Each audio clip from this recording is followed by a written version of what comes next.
नमस्कार दोस्तों, आप सभी का स्वागत है। दोस्तों, आज हम उत्तर प्रदेश लोक सेवा आयोग द्वारा कंडक्ट किया जाने वाला खंड शिक्षा अधिकारी की आगामी परीक्षा के बारे में चर्चा करने वाले हैं और ये जानेंगे कि इस एग्ज़ाम का सिलेबस क्या है, कौन कौन सी बुक आपको पढ़नी चाहिए। आगे हम लोग ये भी देखेंगे कि पिछली जो बीईओ की एग्ज़ाम हुई थी 2019 वाले फॉर्म में, उसमें किस किस सब्जेक्ट से कितने सवाल पूछे गए थे और उस एग्ज़ाम में प्रीलिम्स और मेंस की कैटेगरी वाइज कट ऑफ क्या थी। तो दोस्तों, सबसे पहले हम लोग इस एग्ज़ाम का सिलेबस देखते हैं। ये ऑफिशियल सिलेबस है जो स्क्रीन पर दिख रहा होगा। ये आपका ये प्रीलिम्स का सिलेबस है और ये मेंस का सिलेबस है। अगर हम लोग प्रीलिम्स और मेंस के जीएस के सिलेबस की बात करें तो इन दोनों में लगभग 90% सिलेबस समान है। अगर मेंस में देखा जाए तो ये कुछ एक्स्ट्रा टॉपिक जो प्रीलिम्स में नहीं है उसको ऐड किया गया है। पहला टॉपिक है साइंस और टेक का, और दूसरा है जो development of education Indian context में है। ये दो नए टॉपिक नज़र आ रहे हैं इसमें मेंस के सिलेबस में, और प्रीलिम्स में ये नहीं है। और अगर हम लोग प्रीलिम्स में देखें तो प्रीलिम्स का वही पैटर्न है जो उत्तर प्रदेश लोक सेवा आयोग अपने दूसरे एग्ज़ाम में फॉलो करता है। जो पिछला बीईओ का एग्ज़ाम हुआ था उसमें किस सब्जेक्ट से कितने प्रश्न आए थे इसको मैंने यहाँ पर मेंशन कर दिया है। और मेंशन कर दिया है और लगभग यही ट्रेंड आने वाले एग्ज़ाम में भी देखने को मिलेगा। तो आपको अपनी तैयारी उसी ऑर्डर में करने की आवश्यकता है जिस ऑर्डर में आपको यहाँ पे नंबर ऑफ़ क्वेश्चन देखने को मिल रहा है। इसका मतलब यह है कि जिस सब्जेक्ट से जितना ज़्यादा क्वेश्चन पूछे जा रहे हैं उसे उतना ज़्यादा फोकस करने की आवश्यकता है। जैसे करंट अफेयर्स हो गया, हिस्ट्री हो गया, ज्योग्राफी हो गया, क्योंकि इन सब्जेक्ट पर जितना ज़्यादा आपका कमांड होगा कट ऑफ क्लियर करने का आपके लिए उतना इजी हो जाएगा। तो हम लोग पिछले बीईओ के एग्ज़ाम में सब्जेक्ट वाइज जो वेटेज था उसको हम लोग यहाँ पर देख लेते हैं जिससे आप लोगों को तैयारी करने में आसानी हो। जैसे कि पिछली बार करंट अफेयर्स से देखा जाए तो करंट अफेयर्स से टोटल 23 सवाल थे और उसमें से उत्तर प्रदेश का जो current affair UP special current affairs था वो 2 सवाल था। तो दोनों मिलाकर 23 सवाल यहाँ से पूछे गए थे। अगर हम लोग हिस्ट्री की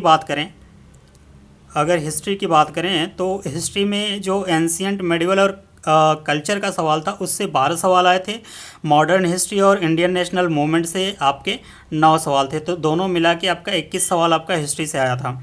ज्योग्राफी से देखा जाए तो ज्योग्राफी से वर्ल्ड ज्योग्राफी से 5 सवाल थे और इंडियन ज्योग्राफी और नेचुरल रिसोर्सेज से 11 सवाल थे। दोनों मिलाकर यहाँ पे ज्योग्राफी से टोटल 16 सवाल थे। जनरल साइंस से 10 सवाल थे, इंडियन पॉलिटी से 9 सवाल थे, इकोनॉमी से 7 सवाल स्टैटिक थे, एक करंट अफेयर से रिलेटेड था तो टोटल 8 सवाल थे। इन्वायरमेंट और इकोलॉजी की बात की जाए तो यहाँ से 6 सवाल थे। यूपी स्पेशल से स्टैटिक 7 सवाल थे और यहाँ पे मैंने ऊपर मेंशन किया हुआ है कि यूपी करंट अफेयर्स जो थे वो 2 सवाल थे। अगर यूपी स्पेशल की बात किया जाए तो टोटल 9 सवाल थे। मैथमेटिक्स और रीजनिंग से मिलाकर 15 सवाल थे जिसमें से मैथ से 6 सवाल थे और रीजनिंग से 9 सवाल थे। सेंसस से 3 सवाल आया हुआ था, अर्बनाइजेशन से 1 सवाल आया था, दोनों मिलाकर 4 सवाल थे। इसको देखकर आपको एक बात तो समझ में आ रही होगी कि करंट अफेयर्स हो गया, history, geography, general science, Indian polity और मैथ और रीजनिंग, ये 6 टॉपिक से मिलाकर 94 सवाल थे आउट ऑफ 120।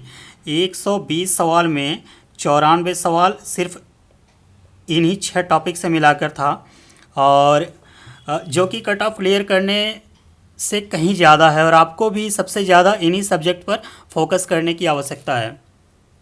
अब हम लोग मेंस के सिलेबस के बारे में बात करते हैं। दोस्तों, मेंस में 2 पेपर होते हैं। पहला जीएस का होगा और दूसरा सामान्य हिंदी और निबंध का होगा। पहला पेपर जीएस का होता है जिसमें 40 प्रश्न पूछे जाते हैं। टोटल जीएस के पेपर में 40 सवाल होंगे और 40 सवाल 3 सेक्शन में डिवाइड होते हैं, section A, section B, section C. Section A से 10 सवाल होता है, सेक्शन बी से भी 10 सवाल होता है, सेक्शन सी से 20 सवाल होते हैं। जो पहला सेक्शन है उसमें से हर एक सवाल 10 मार्कर होता है और सेक्शन बी से हर एक सवाल 6 नंबर का होता है, सेक्शन सी से हर एक सवाल 2 नंबर के होते हैं। और रही बात दूसरे पेपर की, तो दूसरा पेपर जो है हिंदी और निबंध का होता है। ये 2 खंड में डिवाइड होता है। पहला खंड जो होता है वो सामान्य हिंदी से होते हैं, 100 नंबर का होता है। दूसरा खंड जो है वो हिंदी निबंध का होता है वो भी 100 नंबर का होता है। पहले खंड में इस सिलेबस पहले खंड को अगर देखा जाए तो यहाँ पे सिलेबस में मेंशन किया हुआ है 4 टॉपिक। एक गद्यांश है, दूसरा एक पत्र है, तीसरा अनुवाद है, चौथा हिंदी ग्रामर है। अगर पिछली बार जो एग्ज़ाम हुआ था 2019 का, उसमें अगर देखा जाए उस पेपर वाइज, तो पहला जो ये गद्यांश वाला सवाल था ये 25 नंबर का एक सवाल पूछा गया था, और दूसरा जो पत्र वाला था वो 20 नंबर का लिखने के लिए आया हुआ था। तीसरा टॉपिक जो अनुवाद का है, इसमें 2 सवाल पूछे गए थे 10-10 नंबर के। पहला था हिंदी टू इंग्लिश कन्वर्ट करने के लिए और दूसरा था इंग्लिश टू हिंदी कन्वर्ट के लिए। और चौथा जो टॉपिक यहाँ मेंशन किया गया है हिंदी ग्रामर का, इससे 35 नंबर के सवाल आए थे। उसमें से संधि से 10 नंबर का एक सवाल था, मुहावरे और लोकोक्तियाँ से 15 नंबर का एक सवाल था, और अशुद्धियाँ से 5 नंबर का एक सवाल था। एक सवाल 5 नंबर का पर्याय से संबंधित था। तो ये हिंदी का हो गया। और अगर निबंध की बात की जाए तो निबंध को 2 उपखंड में डिवाइड किया गया था। पहले उपखंड में से एक सवाल पूछा जाएगा और दूसरे उपखंड से आपको एक सवाल लिखने को होगा। तो दोनों उपखंड को मिलाकर 2 सवाल आपको 2 निबंध लिखने होंगे, और हर एक निबंध 50 नंबर का होगा, और हर एक निबंध की जो शब्द सीमा है वो 700 वर्ड शब्दों की होगी। अब हम लोग बुक्स के बारे में बात कर लेते हैं जो आपको पढ़नी चाहिए। दोस्तों, अभी आप लोगों में से काफ़ी स्टूडेंट ऐसे होंगे जो अभी अपनी तैयारी शुरू ही की होगी, और बहुत से लोग ऐसे होंगे जो पहले से तैयारी कर रहे होंगे। तो सबसे पहले मैं उन लोगों के बारे में बात करना चाहूँगा जो अभी अपनी तैयारी शुरू की है और इस एग्ज़ाम में अपीयर होना चाहते हैं। तो मेरा मानना है आप लोगों के पास अब बहुत ज़्यादा समय नहीं है। अभी आप सबको सेलेक्टिव स्टडी पर फोकस करना चाहिए, और बहुत ज़्यादा रिसोर्स को पढ़ने के बजाय कम बुक्स को पढ़कर ज़्यादा से ज़्यादा रिवीजन पर फोकस करना चाहिए, और साथ में PYQs को भी कई बार सॉल्व करना चाहिए। और जो पहले से तैयारी कर रहे हैं उनको मेरी सलाह होगी कि पहले से किताबें जो आपने पढ़ रखी है उन्हीं को बार बार रिवाइज़ करने की ज़रूरत है, और साथ साथ PYQ को ज़्यादा से ज़्यादा सॉल्व करें। यहाँ पर मैंने कुछ बुक्स को मेंशन किया हुआ है जिसे आप लोग अगर चाहें तो इसको पढ़ सकते हैं। जैसा कि साइंस के लिए मैंने यहाँ मेंशन किया हुआ है लूसेंट। ये लूसेंट मैंने इसलिए मेंशन किया हुआ है कि जिनके पास अभी समय की कमी है, या जो अभी शुरुआत किए हैं और एग्ज़ाम बहुत ज़्यादा समय नहीं है, 4 से 5 महीने में हो सकता है कि एग्ज़ाम ये कंडक्ट हो जाए, तो आप लोगों के लिए एक लूसेंट बेस्ट रहेगा। हर एक टॉपिक का लूसेंट, और साथ साथ आपको घटना चक्र मैंने इसलिए मेंशन किया हुआ है कि ये टोटली PYQs का कंपाइलेशन है, और इसमें इसको पढ़ने के बाद आपको ये एग्ज़ाम का जो नेचर होगा, यानी सवाल जो आएंगे किस तरह के आएंगे, उसको समझने में काफ़ी आसानी होगी। तो इसलिए मैंने जो कोर टॉपिक हैं या कोर सब्जेक्ट कह लें आप, जैसे जनरल साइंस का हो गया, ज्योग्राफी हो गया, पॉलिटी, हिस्ट्री और इन्वायरमेंट इकोलॉजी, इन 5 का तो कम से कम आपको घटना चक्र पढ़ ही लेना चाहिए, और साथ साथ लूसेंट भी पढ़ लेना चाहिए। और जो अगर पहले से तैयारी कर रहे हैं उनके लिए अगर देखा जाए तो जनरल साइंस आपको लूसेंट से देखना होगा। अगर आपका साइंस बैकग्राउंड है फिर तो आपको ज़्यादा दिक्कत नहीं होगी। अगर आप नॉन साइंस बैकग्राउंड से हैं तो आपको लूसेंट कम से कम पढ़ लेना चाहिए।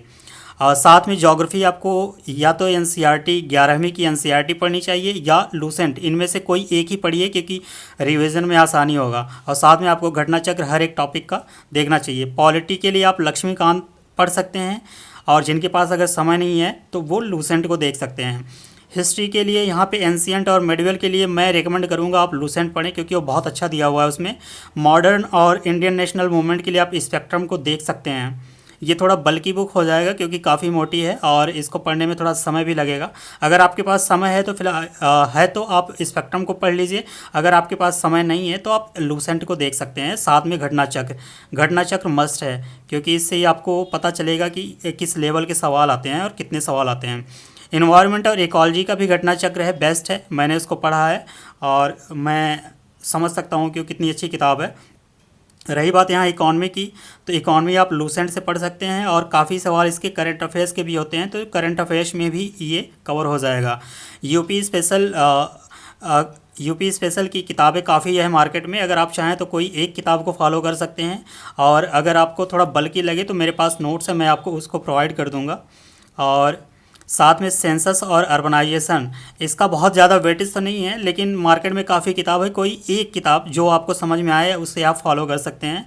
मैथ और रीजनिंग यहाँ पे डिसाइडिंग फैक्टर हो जाएगा इस पेपर को निकालने के लिए, क्योंकि यहाँ से लगभग 15 सवाल आते हैं और उसमें से अगर आप थोड़ा बहुत एफर्ट एक्स्ट्रा लगाएंगे तो आपको कम से कम 10 से 11 सवाल आप यहाँ पे आसानी से सॉल्व कर लेंगे। और लास्ट में मैंने इसको बॉक्स में रखा हुआ है करंट अफेयर्स। बिना इसके ये एग्ज़ाम निकालना काफ़ी टफ हो जाएगा, क्योंकि लगभग 20 से 25 सवाल यहीं से हो सकते हैं, तो इसको आप इग्नोर नहीं कर सकते।